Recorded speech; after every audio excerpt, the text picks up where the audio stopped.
Hey, pleasant Saturday evening, everyone. People have been asking me about Walking Dead, of course, and we're going to be doing our show very soon, 2 weeks from now, I believe, and our wrap-up show, that is, which will be on every Monday after the prior night's Walking Dead episode airs. Hopefully Jack Campisi will be joining me for that. That'll be very good, and I want you people to call and everything. That'll be even better. So a few people, not too many people are aware of this. There is actually another zombie show on television right now. It is on the SyFy Network, and it is called Z Nation. That's spelled Z as in Z, and then Nation.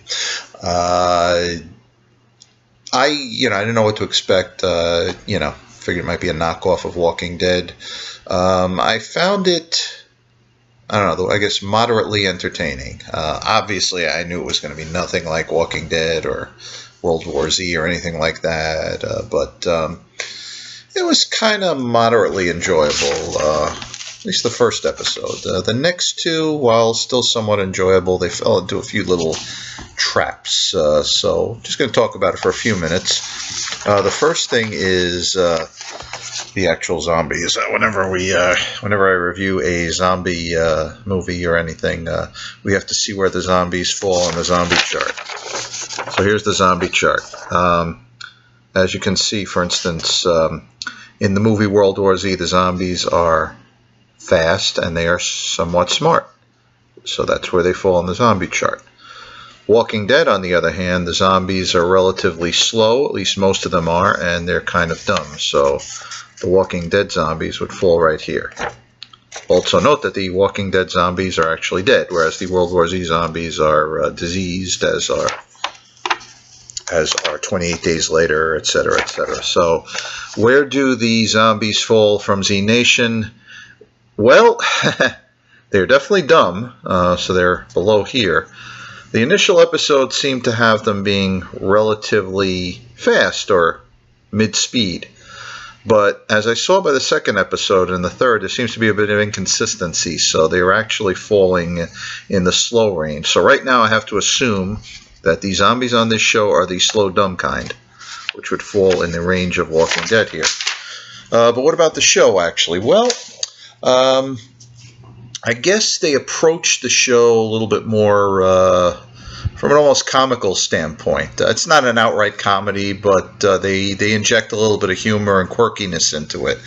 As a matter of fact, sometimes during the show they do the old 300 effect, where the animation's like, yeah!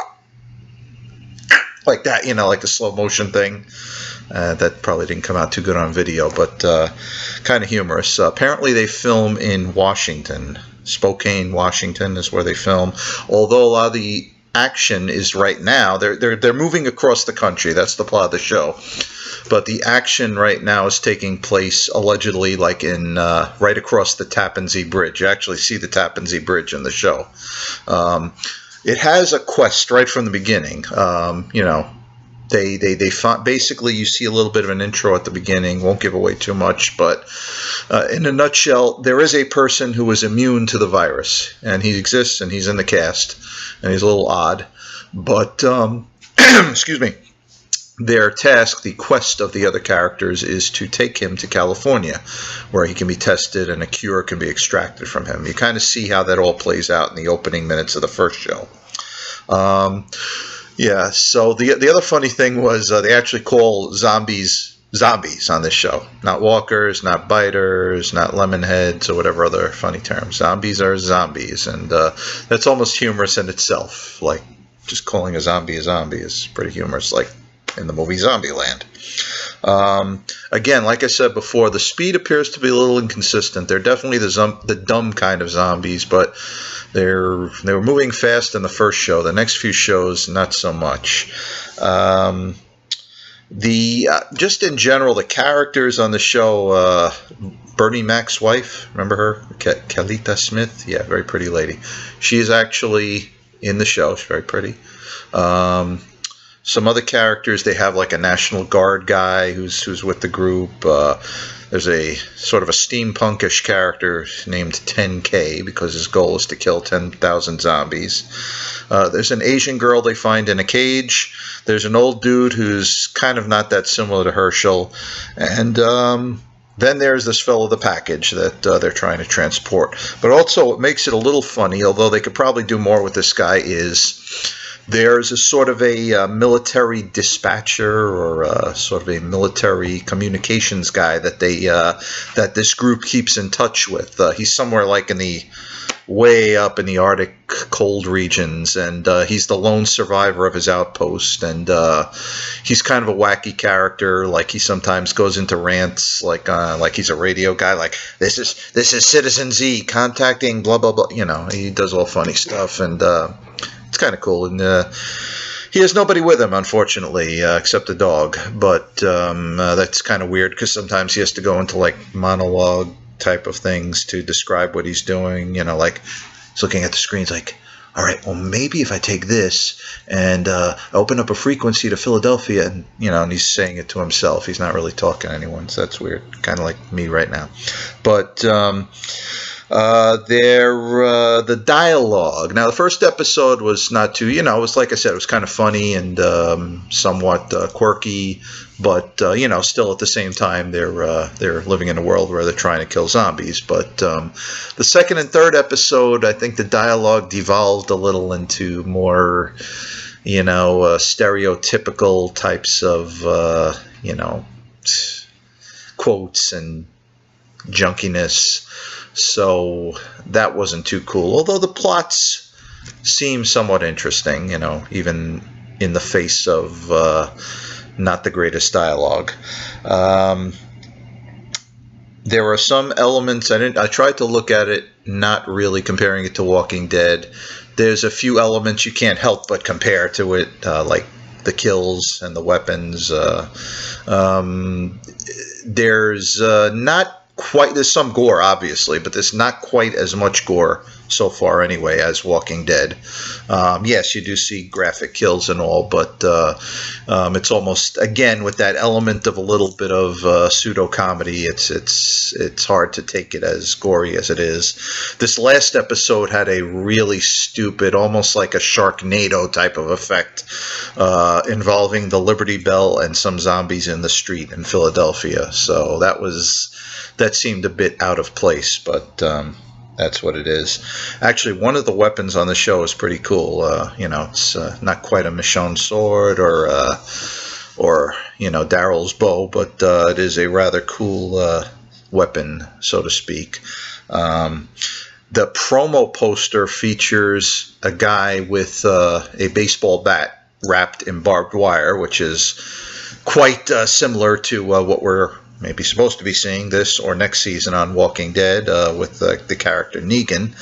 But on neither show yet has the barbed wire bat appeared. So a few things that they've done on this show that Walking Dead hasn't done yet. Zombie Baby, they go right there in the first show. Zombie Baby, right in the crib. Well, no, in the carriage. Zombie Baby is very high speed, can elude adult people. Zombie Baby kills a major character. So that's all been taken care of the first show. They got that out of the way. Cannibalism, that's been taken care of already, the third episode, and actually a bit more graphic in terms of the cannibalism than Walking Dead so far, although season 5 hasn't aired yet, so we'll be able to compare then. Like I said, in a nutshell, the characters are decent, not nearly anywhere as we're not invested in them at all as much as we are in Walking Dead. The scenery, the special effects, pretty good. The plots seem okay, although, like I said, the dialogue has gotten a little stupid the last 2 episodes. So what would I say? Give it a look for a few episodes. You might enjoy it, or at least, if nothing else, it'll sate your appetite until Walking Dead airs, or maybe if you're not satisfied with Walking Dead the first few episodes, that'll be a nice little compliment to it. But for the forecast, in all honesty, they have to really differentiate themselves from Walking Dead and other zombie shows to stand out. In my opinion, if they're going to go like comedy, like almost like Zombieland, they should just go for it full steam. Because right now they're kind of straddling the line between seriousness and comicness.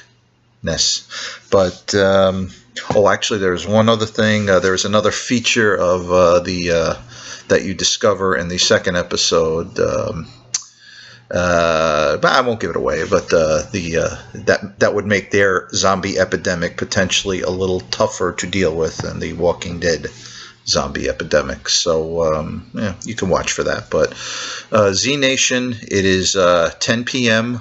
on SyFy on Friday night. So give it a look. I say, if nothing else, just something to hold you over to Walking Dead. Enjoy. And like I said, Bernie Mac's wife is hot, even on the zombie show.